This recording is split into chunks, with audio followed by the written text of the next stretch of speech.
பலர் தனியா அமைப்புகளை உருவாக்கி தனியா போயிட்டாங்களே. தொடர்களை என்னன்னா, மின்சார வாரியத்தில் இன்னைக்கு பார்த்தீங்கன்னா அங்கீகரிக்கப்பட்ட சங்கங்கள் 5-6 ஒரு 1964 65 அறிஞர் அண்ணா இருந்த காலத்தில் 2 தொழிற்சங்கம் தான், ஒர்க்கர்ஸ் ஃபெடரேஷன், ஏஐசின்னு சொல்லப்படுது. அதற்கு பிறகு 1970களில் சிஇடியு, ஏடிஎம்கே, டிஎம்கே ஒரு 5 சங்கம்.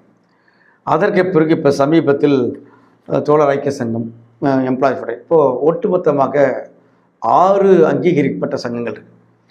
20 சங்கங்கள் பேச்சுவார்த்தைக்கு அழைக்கக்கூடிய சங்கங்கள். இந்த 6 போக மீதி 14 பேச்சுவார்த்தைக்கு அழைக்கக்கூடிய சங்கங்கள். மெம்பர்ஷிப் அடிப்படையில் கிடையாது. ஒரு நீதிமன்றத்தில் வழக்கு வச்சுட்டு பல்வேறு காரணங்களுக்காக கூப்பிட்டாங்க, இதுதான். ஆனால் மின்சார வாரியத்தில் ஒரு 100க்கும் மேற்பட்ட சங்கங்கள் இருக்கு, லெட்டர்பேட் சங்கங்கள் இருக்கு. உறுப்பினர் எண்ணிக்கை கிடையாது. அங்கே ஆண்டுக்கு ஒரு முறை ஃபார்ம் கொடுக்கறது கிடையாது. சங்கம்னு வச்சுட்டு அங்கே லோக்கலில் ஒரு மாவட்டத்துக்குள்ளே இல்லை ஒரு வட்டத்துக்குள்ளே இல்லை 2-3 மாவட்டத்துக்குள்ளே இயங்கக்கூடிய நிறைய அமைப்புகள் இருக்கு.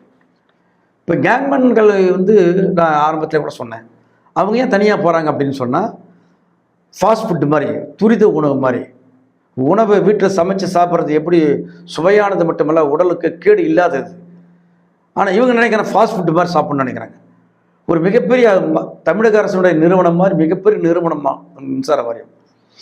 இந்த மின்சார வாரியத்திலிருந்து கோரிக்கையில் வைத்து ஜெயிப்பது என்பது ஒன் ஃபைன் மார்னிங்கில் காலையில் சொல்லி சாயந்தரம் நடக்கிறது கிடையாது. ஒரு 6 மாதத்தில் நடப்பது கிடையாது.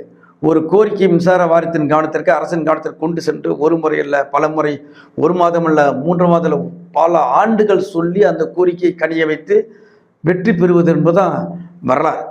எந்த கோரிக்கையும் மின்சார வாரியம் எந்த கோரிக்கையும் 1 ஆண்டு, 2 ஆண்டு, 3 ஆண்டில் முடிந்த வரலாறே கிடையாது. 1986 ஜூலை மாதம் பென்ஷன், களப்பணி பணியாளர்களுக்கு பென்ஷன் ஃபஸ்ட்டு கொண்டு வராங்க. அந்த பென்ஷனை கொண்டு வருவதற்கு அப்பொழுது இருந்த விஜயராகவன் சேர்மன் முழு முயற்சியாக செயல்பட்டார். அந்த சேர்மனுக்கு அந்த கோரிக்கை கொண்டு சென்றது மின்னோடி மத்திய அமைப்பிட பொதுச் செயலாளர் டிஜி அவர்கள். ஒரு முறையாக நடந்தது. அந்த கோரிக்கை 8 ஆண்டுகள் 10 ஆண்டுகள் நடந்தது. 10 ஆண்டுகளாக இவரே இருந்தார். கிட்டத்தட்ட 8 ஆண்டுகள் வாரிய தலைவர் விஜயராகவனே இருந்ததால் அது சாத்தியமானது. தொழிற்சங்கம் 8 ஆண்டுகளுக்கு பிறகுதான் களப்பணியாளர்களுக்கு பென்ஷன் என்ற விஷயத்தையே ஜூலை மாதம் 1986 கொண்டு வந்தாங்க. அப்போ சங்கங்கள் கூட ரொம்ப குறைவு. மேஜர் சங்கங்கள் தான் 5, 3, 4, 5 தான். இன்னைக்கு ஊறப்பட்ட சங்கம், மூளைக்கு மூளை சங்கம் இருக்குது. அப்போ எந்த கோரிக்கையும் என்பது துரித உணவு போல செயல்பட முடியாது என்று இன்றைய நவீன கால தொழிலாளிகளுக்கு புரியலை. அது போராடித்தான் பெறணும், தொடர் போராடித்தான் பெறணும். அதை அரசாங்கம் கவனத்திற்கு கொண்டு செல்வதற்கே பல மாதங்கள், ஆண்டுகள் ஆகும் என்பதை அவர்கள் உணராத காரணத்தினால் நம்ம தனியாக சங்கம் ஆரம்பிச்சுக்கலாம். நமது கோரிக்கை எடுக்கலை, போல வரல. மின்னோடி மத்திய அமைப்பு ஒத்த கோரிக்கைக்காக போராடாது. அதான் பிரச்சனைப்பா.